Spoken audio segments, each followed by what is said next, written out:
This episode is powered by Act Now Education. Go to www.actnoweducation.com for free comprehensive educational resources and opportunities for active duty, veterans, military spouses, and children.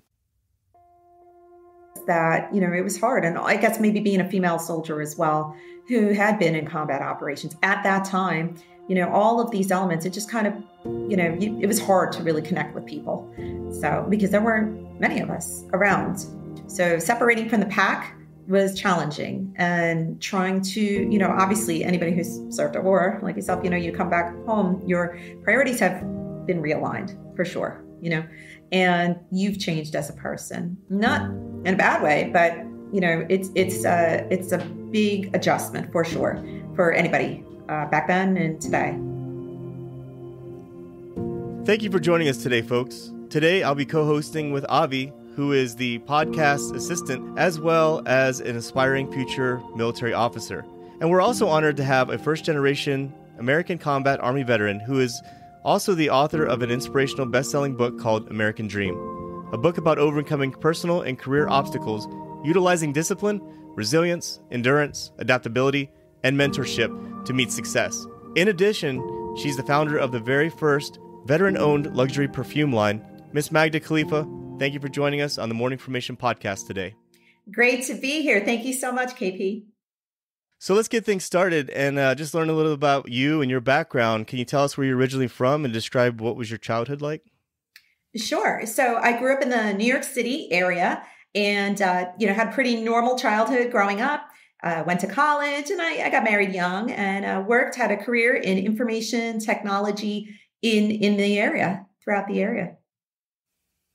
Right on. And so when you joined the military, what was your MOS? And when you served in Iraq, what type of work did you do? So I joined right after, witnessing September 11th attacks in New York City. Within 6 months, I had enlisted, and I was part of the United States Army Reserve.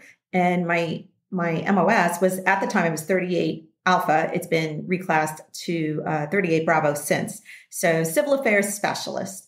So we were, at the time, again, this was, back in 2002. So at the time, it was the only reserve unit under Special Operations Command. Right on. And at any point, did you serve in active duty? Yes.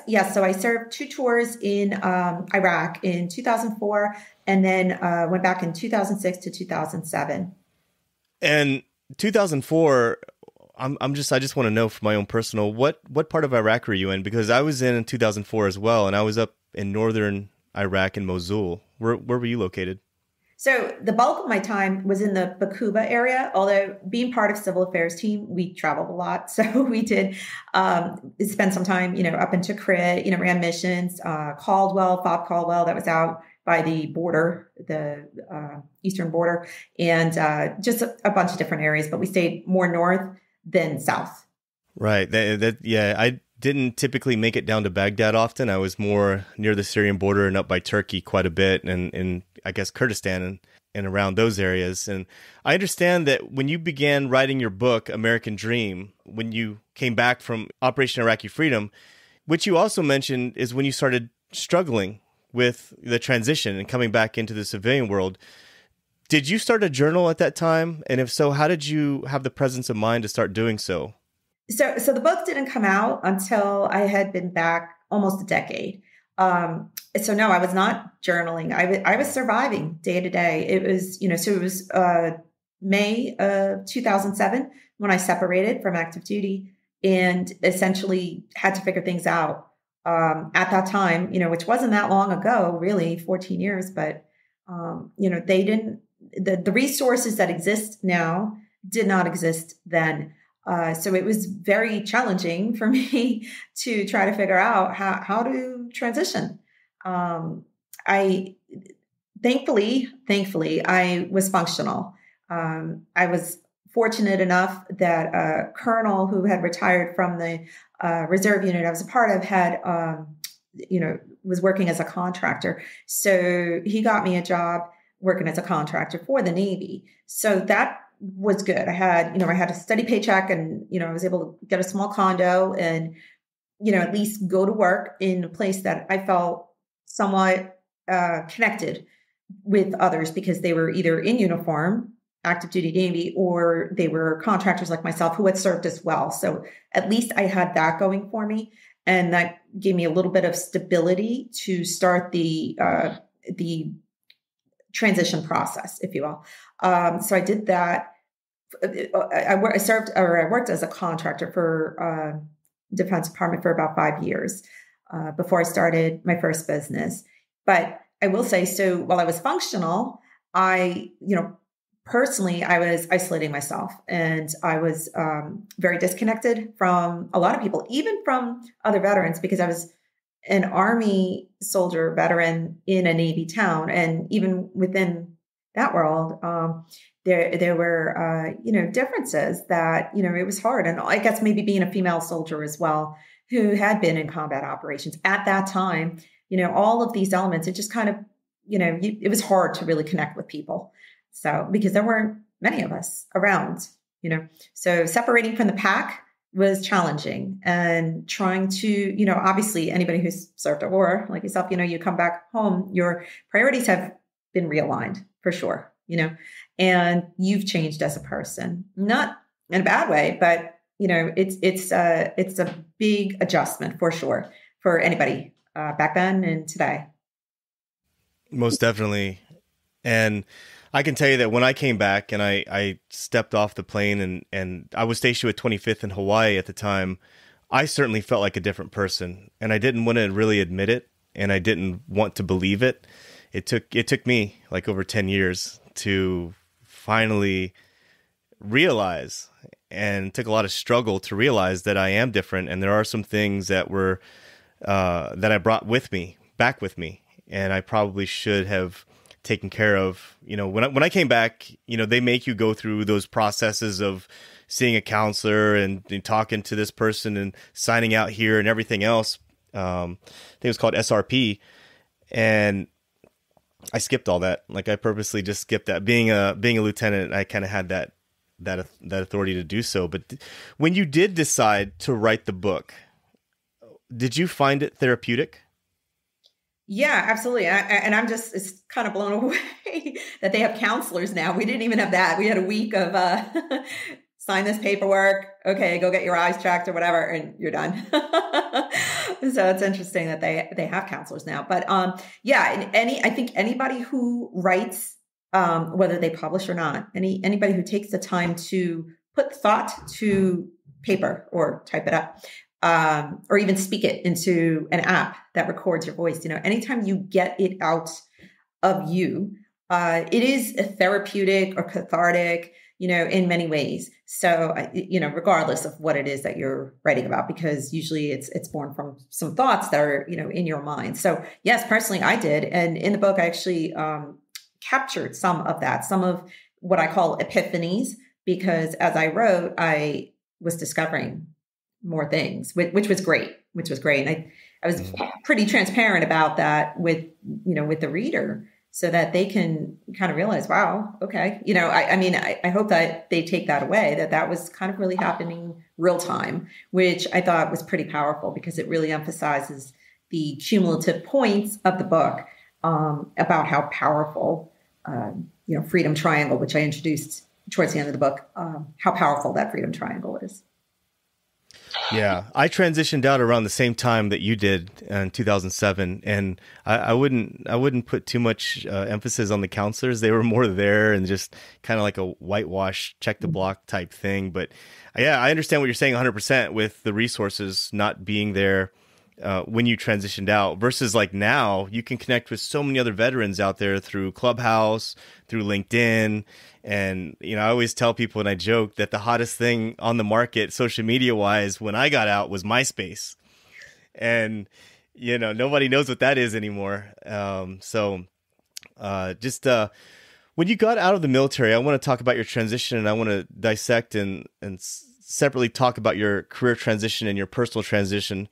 I heard in another podcast, you talk about your depression and everything from the experience of war, from the burn pits to the water that we drank over there. And that kind of hit home for me because I remember being out by the Syrian border and they had the Lister bags hanging up out in the middle of the desert. And I remember I opened them up and there was just dirt and all kinds of stuff in there. Can you speak in more detail about your mental and personal transition from the military to a more civilian lifestyle? Yeah. So, okay. So the main takeaway is I didn't know, like a lot of us did not know, did not realize that a lot of the health issues we were experiencing, be them, how we were feeling, in our mind or physically, right? A lot of those issues, really, the root cause of it were the exposures that we collectively have had. So even if you didn't deploy, there's a good chance, just by serving in your job in the military, doing what you do, you're exposed to so many, toxic, fumes and just everything that you're exposed to that affect your DNA and affect your thinking, right? So we don't know what we don't know, but once you do know, you could take actions to try to correct it, before it gets too late. And that's not just something in the military. It's anybody that works in an environment where there are a lot of hazards and toxins, but we didn't really talk about it back then. Now there's a much more acknowledgement and awareness throughout the veteran community, which is a good thing because now when you know what some of the problem is, you can tackle it. You could take the right steps to get there. So certainly, you're going from, like you said, being out there and like looking at the blister bags and everything. And we were exposed to a lot of bad stuff. Would I do it again? Yes. Yes. To have served and to have been part of the fighting force when our country needed it most. There's nothing that could come close to that. And, it's invaluable, but now knowledge is power. And, as a part of when I was getting through my decade of, I call it decade of darkness, in the book where I was playing really small and being reclusive and existing and not really living. One of the high points was getting involved, working with veterans nonprofits to help warriors who, in my opinion, were worse off than I was, because it always felt good to give back. Anyway, in the process of doing that, I came across an organization that really focused on the health issues for the veterans that we're talking about right now. They identified the root cause and they were able to help veterans through non-traditional methods, meaning not surgeries and pills, which seemed to have been like the only answer for, through the VA back in the day, right? Which, I definitely kept away from those types of solutions. And so I learned everything I could about it and started applying those things in my life and speaking about it too, to other veterans to help them realize, hey, you can push through. Like there's nothing wrong with you. You did what you did. There's nothing wrong with you. You just have all these other factors working against you. So let's start fixing those factors and then you can heal and your mind will heal. And I'm testament to, focus, the result of focusing on that and turning your life around, turning your mind around 180 degrees. Like the zest I have for life right now, was absent for, almost a decade, and it's night and day and there's no going back now. So, it's so important to share that knowledge with our community and help them realize that if they pay attention to these things and tackle these things, life isn't going to be so horrible, transitioning wise or ever after.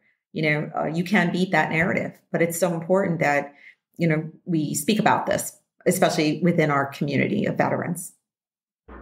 Now, Magda, great anecdote there. Now, I have to ask, for those veterans who are currently in their time of darkness and are struggling and don't necessarily have a community or a mentor to back them, or even have a passion like you did helping veterans, what can people do to find the light at the end of their tunnel? And what pushed you to discover your love for helping veterans? And how can other people follow that same philosophy to find their light at the end of the tunnel?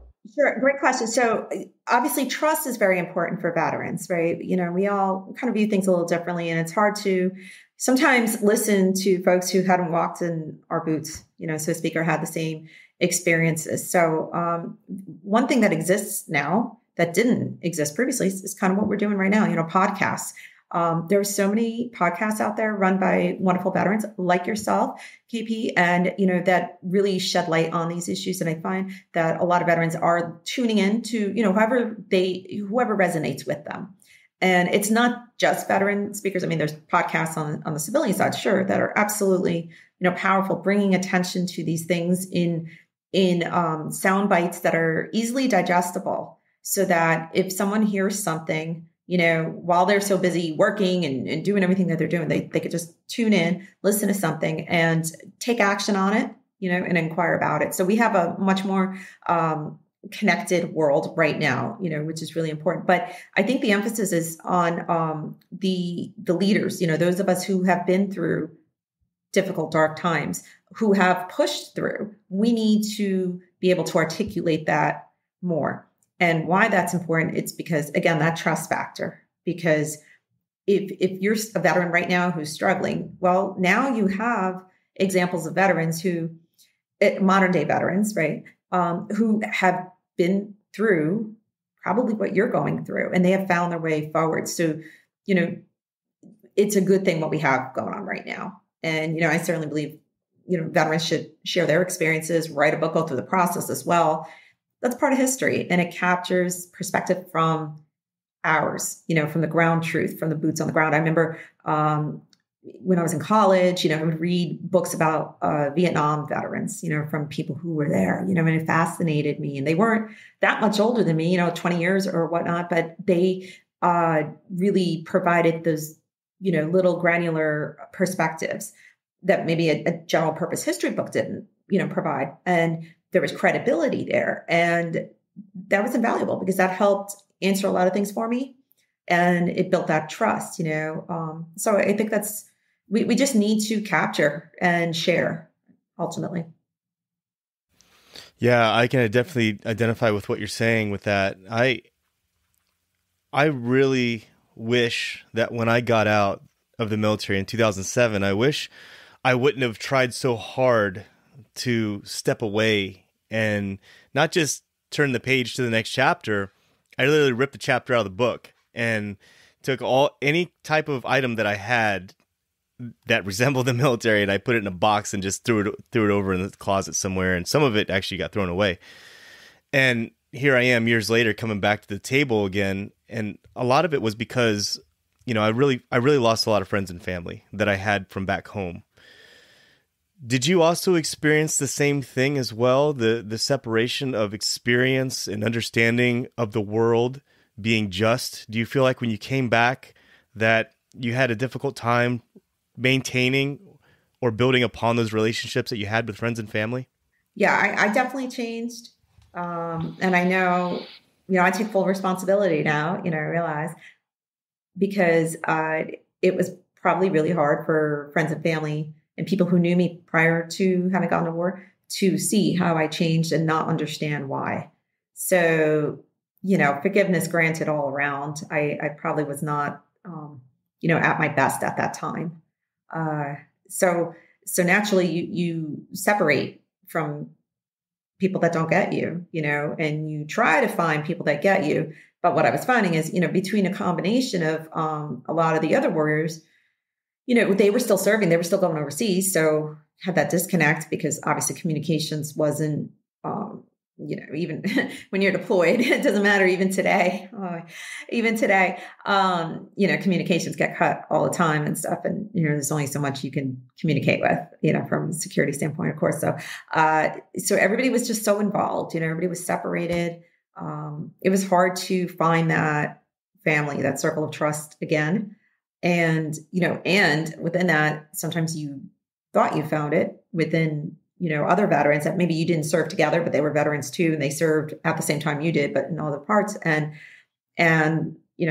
which is natural. I mean, betrayals occur, or, just because you're a veteran doesn't, that we have bad veterans too. And there are people who, they're just bad human beings. And, when they betray that trust, that's unfortunate. So it's a challenge all around, one thing I can say is, as I've evolved, as I've grown, as I've, improved my health, myself, my state of being, and my outlook in life, what I've done automatically or naturally and also consciously is I am glad to say that I am integrating better and meeting people from the civilian pool that I know when I came back, I probably did not really care to have anything to do with them because all that mattered was the battlefield and service. And that was it. I was thinking really with a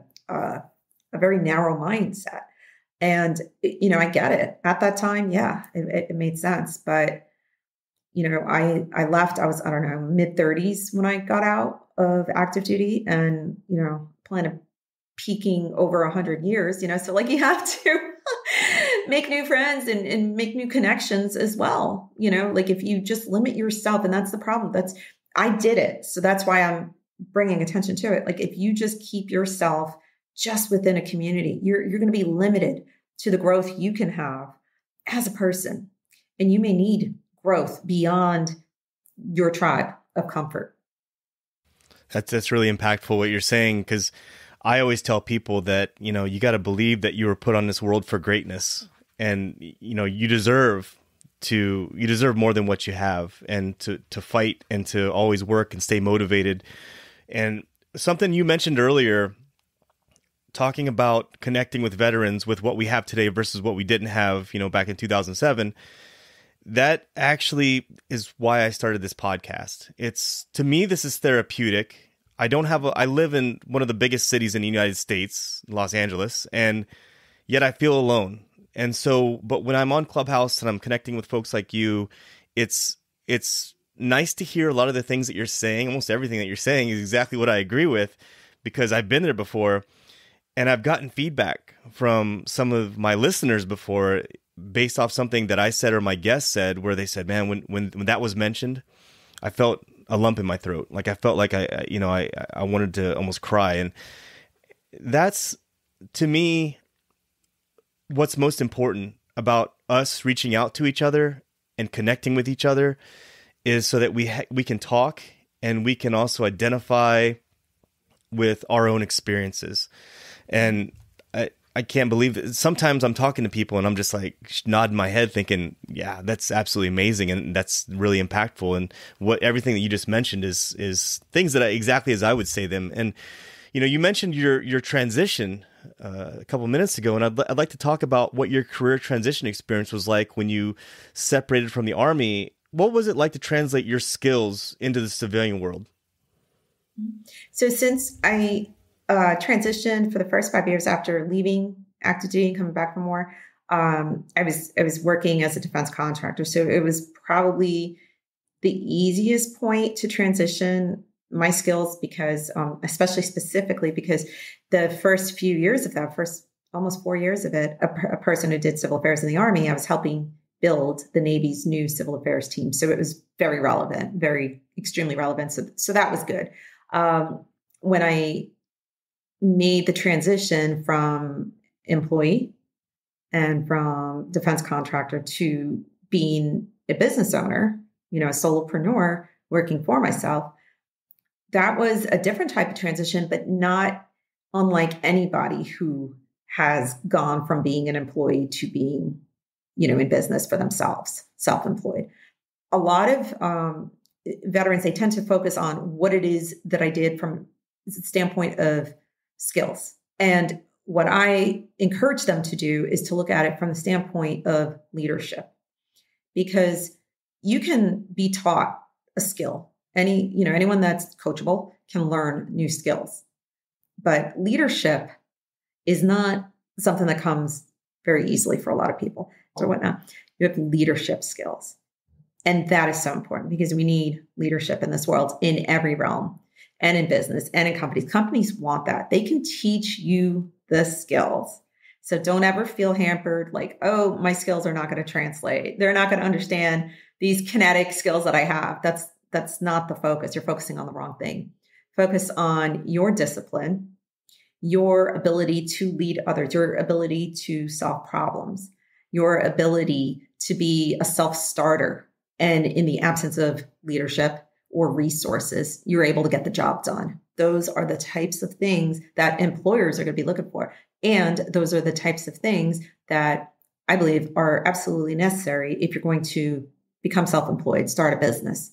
You need to have those traits because you can figure everything else along the way. You can get mentors to show you the shortcuts and learn and understand what you need to do, but you cannot teach those traits. Those come with experience. So I think all veterans, who have served a minimal amount of time, have a plethora of leadership experience, character, that they really have an edge over someone who has not been through that experience.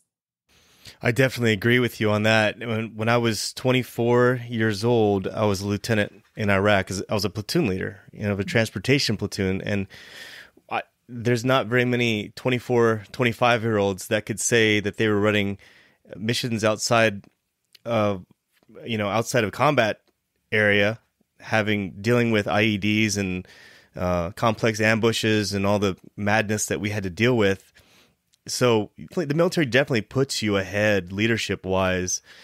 I guess the biggest challenge was when I got out, I was sitting across the table from recruiters that didn't understand how those skills translated. So right off the bat, I wanted to really get into medical sales.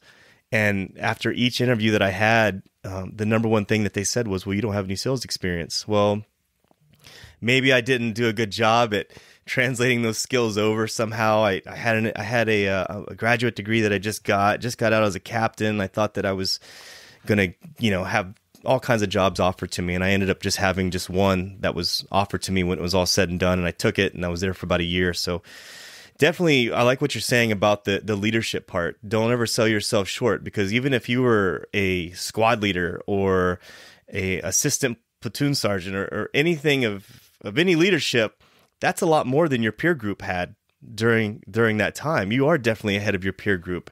Yes. So KP, Magda, exactly what you guys are talking about. This marketability is a huge, crucial aspect of making the transition process easier. So Magda, other than leadership, what other aspects of the Army lifestyle and duties did you see coincide with aspects of the private sector that made transitioning easier? Sure. Great question, Avi. So my book, American Dream, DREAM is an acronym, and it stands for the D, for discipline, and resilience, endurance, adaptability, and mentorship. And the first four, DREA, I think those are all, and the rest of the title is to succeed and win in life. Okay. So those first four letters, I believe those skills associated with those letters, those characteristics are absolutely inherent to anyone who serves in the military. For sure, you're learning, you absolutely are executing on discipline. You may leave it when you get out and that's on you, but it's there. So, automatically, you have that ability to be disciplined and, to be able to show up, and that's half the battle. Okay. Resilience is so important because obviously when you're serving in the service, you go through some difficult, challenging times, and your ability to keep going. All right. That's huge. A lot of people who have not served get crushed the minute something bad happens. So you have that resilience, endurance. I mean, even if I'm just going back to that example of a 4-year enlistment, and you get in and you hate what you're doing and you hate the people you're working with, but you still show up and you do what you have to do, right? You have that endurance in you because you've weathered through it. Okay. Going on deployment. Remember the first people who deployed to Iraq in 2002 who were, I remember, they were supposed to stay a year and they ended up staying 18 months. I mean, talk about endurance, right? 18 months away from your families and friends. That was before the deployments were streamlined. So you certainly have built up that endurance by your time in service. And adaptability. My goodness. I mean, I think it's being a veteran, we all know adaptability because you have to just, show up and adapt to the situation on the ground. And Murphy's going to be there and, the plan's going to change, fraggle, and you still march forth and complete mission. So you're adaptable. So when things like that pop up in your career or in your in the course of your entrepreneurship journey, it's like water off the duck's back, it just rolls right off of you because you're like, okay, whatever. You kind of come to expect it, and it doesn't mess with your mind the way it does for others who have not been tested and proven as much as you have already in such a short period of time. So you have all these superpowers coming out as a veteran. Most definitely. And I can tell you that the number of battle drills that we did to deal with the IEDs, the complex ambushes, the vehicle breakdowns and everything, nothing ever happened to script. It was always thinking on your feet and adjusting and making it happen. But the beautiful thing was everyone had a baseline. Everyone understood security. Everyone understood boxing up. And that was after you got through and you were back on the fob. That was something to look back on as a leader and say, you know what? Yeah, that's why we train. And so I understand what you're saying. And I want to ask you, with the transitioning from leadership to leadership positions, what differences in work culture have impacted the way you approach problems and are treated as an Army veteran? Yeah, I mean, at this point, I've been out for 14 years. I haven't, other than for drill, I really haven't worn the uniform on a daily basis in 14 years. And that is a lengthy period of time.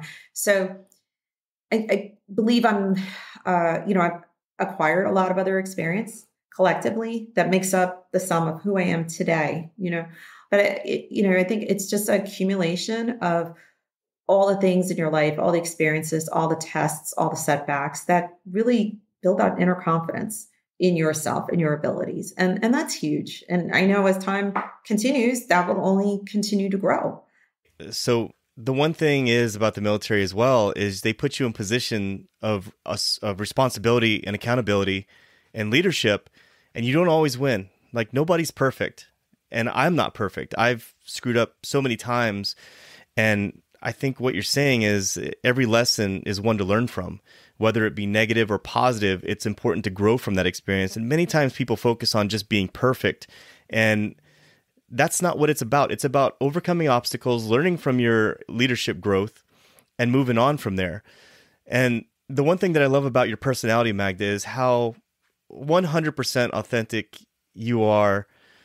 And I listened to one podcast where you spoke about, family issues that expanded after coming back from deployment. And I understand this concept because, I don't speak to some of my own family members, and it was hard to align myself with family and friends that I had in college and back home. Some of those small neglected embers that I had inside of me grew over time. And the largest shelf I felt like was my deployment. My deployment was kind of, out of everything I'd been through my childhood, growing up and whatnot, the deployment, I guess, separated me even more. What suggestions do you have for veterans who also experience the same mental isolation with their own friends and families? Absolutely. And I think many of us do in some way, to varying degrees. And here's the good news. I'll lead with the good news. Okay. There's two pieces.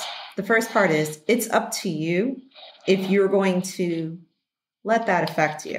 Okay. Meaning others can choose to hang on to whatever they want to. That's on them. You can't change them. You have to do you. Okay. So you have to make that choice first. Are you going to be enslaved to those relationships? Sometimes practicing limited association may be what it takes to create some time and space and to find that zone. Hey, maybe you just get together for the holidays and we don't talk about whatever, sports, politics, religion, whatever it is, but we love each other as family, maybe that's the case. Okay. The second piece of good news is that you can find new people. 6 billion people on this planet, and I'm so grateful because the relationships I've built in recent years with people who are not blood family, who are not even veterans, we've become very close, and it's really opened up my horizons to realize that you can create your own tribe. So if you are stuck and feel isolated, find new people, find new connections. Like, trust me, you don't want a mirror image of yourself. Okay.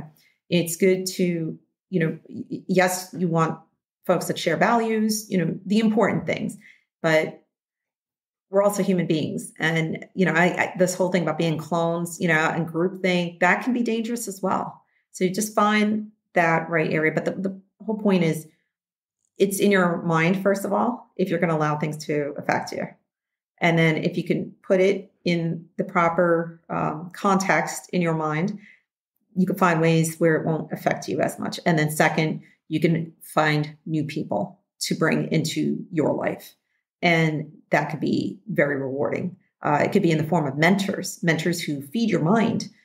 It could be in the form of supporters, who bring positivity to you and what you're about. And so, there's just so many different areas, but there are a lot of people out there. But sometimes you have to go find them rather than sitting, waiting, hoping that they come to you.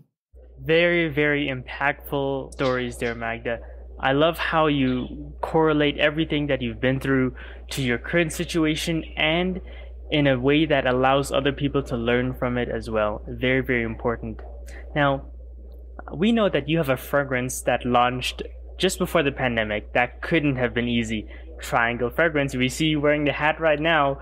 Do you mind explaining to our audience what made you decide on the name, Triangle Fragrance, and what importance the brand has to you? Absolutely, Abby. Thank you. So when I wrote my memoir, it published in October 2019. So a little shy of 2 years ago. And in the memoir, the real value, other than, there's history, there are lessons, there's self-help, but the real value is something I introduced to the world called Freedom Triangle, which is based on time freedom, health freedom, and mind freedom.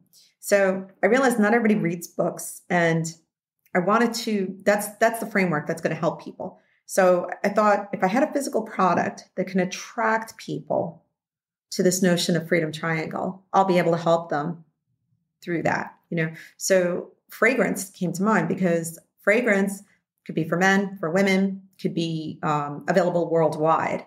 And I wanted to cast a wide net and help as many people as I can. So that's Triangle Fragrance is inspired by Freedom Triangle. So that's the correlation with the name. So yes, I started this January 2020, and by November of that year, the 6 fragrances were introduced and manufactured and available. Each of the 6 fragrances, each one has its own Triangle Fragrance collector's card. And the statements on the card tie back to Freedom Triangle and to the fragrance and the scent itself.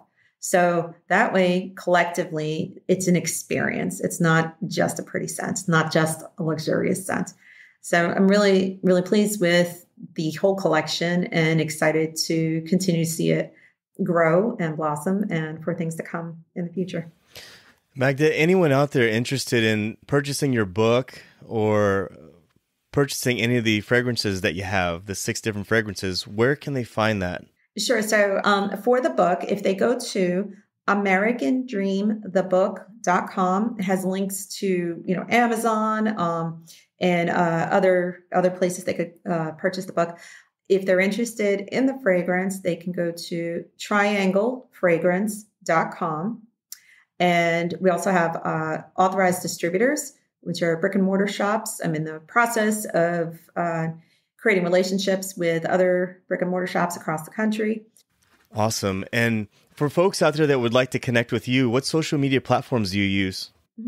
I have a presence in most of them, but really Instagram currently right now. It's at magda.khalifa.usa. I'm also on LinkedIn for those that are exclusively on LinkedIn, and Facebook as well. So between all 3 socials. It's hard to manage all the different accounts, I understand. But I use mainly 3 different social media platforms. And just to final things out, Magda, I'd like to ask you, what are the key takeaways from your journey that you would like for everyone to understand and know? Sure. Well, everybody's journey is going to be different. But so the first thing is you have to be intentional with what you want. And if you cannot even be truthful with yourself, if you cannot even make the time to write it down and read it out loud to yourself, okay? If you can't even get to that point, all right, it's not just going to magically happen. And you're going to let some great years go by where, yes, you could be a good person, have a job and pay your taxes and, be functional, but there's so much more in life, So just start with that commitment to be honest to yourself, and whatever it is that you want to achieve or get past, you can do it. Okay. That's for sure. I'm living proof of it. And, like so many others as well. Number 2, mentorship. So getting back to dream, American dream, the acronym, the M stands for mentorship. And I never really knew about mentors, before I joined the military. I knew some, veterans who I looked up to as mentors. I mean, they, just by having a relationship with them, they, shared their experiences and their views and whatnot. And that kind of helped me understand things. So I was able to ask them questions, So same thing applies, in life, in business, in anything you want to do. If you want to, excel in athletics, you're going to have coaches and you're going to have, mentors to help you with mindset part. Like Tim Grover, I was very fortunate to meet Tim Grover, who coached Kobe Bryant, Michael Jordan, a number of other, successful athletes. And, he really is an amazing mentor. And I was very fortunate to spend some time with him and to be, mentored by him. And of course, people can read his books and really understand the mindset of a champion. And 3, you just really want to do an inventory of who is in your life on a daily basis. Who are you listening to? And, if they're negative, if they're not feeding or otherwise supporting your growth and development, you may want to limit association with them. And it doesn't matter if they, maybe they birthed you, maybe they, it could be someone in your own close family, because what I'm realizing too, there are fewer people that have positive, supportive family members. What I'm learning as I get older is, unfortunately, family can love you, but sometimes they're some of the biggest obstacles in your growth. I definitely love the message, Magda. I did a lot of research on you, like listening to podcasts before this, and I thought to myself, I have to get this woman on my podcast as a guest because I love the message. I love the product, the book that you have out. You're definitely a fighter, a mentor, and a true inspiration. And I really appreciate you giving us this time today to speak to you. It's an absolute honor. Avi, do you have anything to summarize or final things out? Well, it'll be more of a comment here, Magda. I love how you, at every step of your journey, there was always something to learn from. And at each stage of your life that you've talked about with us, you can see the reflection of the lessons you've learned, the people you've tried to help, and everything you've worked towards, even in your fragrance line. And I think that is amazing and a perfect example of how learning lessons at each and every curve can lead to a lifetime of education and betterment. Thank you, KP, and thank you, Avi. I really appreciate being here and connecting with you both. Most definitely. The honor is all on this side of the microphones. Thank you so much, Magda. And for anyone else out there listening who's interested in connecting with Magda, I will put all that information down in the show notes, as well as where you can find her products and her book. And of course, if all else fails, you can find her book on Amazon, just like everything else that you can find. So definitely check it out. And hopefully it hits home for you. Hopefully it sends you the messages that she mentioned today, and there's the major key takeaways. I want to thank everyone for listening to the Morning Formation podcast today. As for Avi, Magda, and KP, we're out. You've been listening to the Morning Formation podcast. I hope you found today's materials helpful and of value to your current situation. You can connect with me on Instagram at _morning_formation_podcast, or you can connect with me via email at theformationpodcaster@gmail.com. Also, I would like to thank my partners at Act Now Education for their support. Authenticity, community, and trusted is what you can expect from all members of the Act Now Education team. You can link up with them today and learn about some new free educational resources on their Facebook, Instagram, LinkedIn, or at their website, actnoweducation.com. whether today's show took you back to a nostalgic time or helped you think about tomorrow. Thank you for tuning in, and I look forward to seeing you again. Stay safe and stay motivated. Warriors, fall out.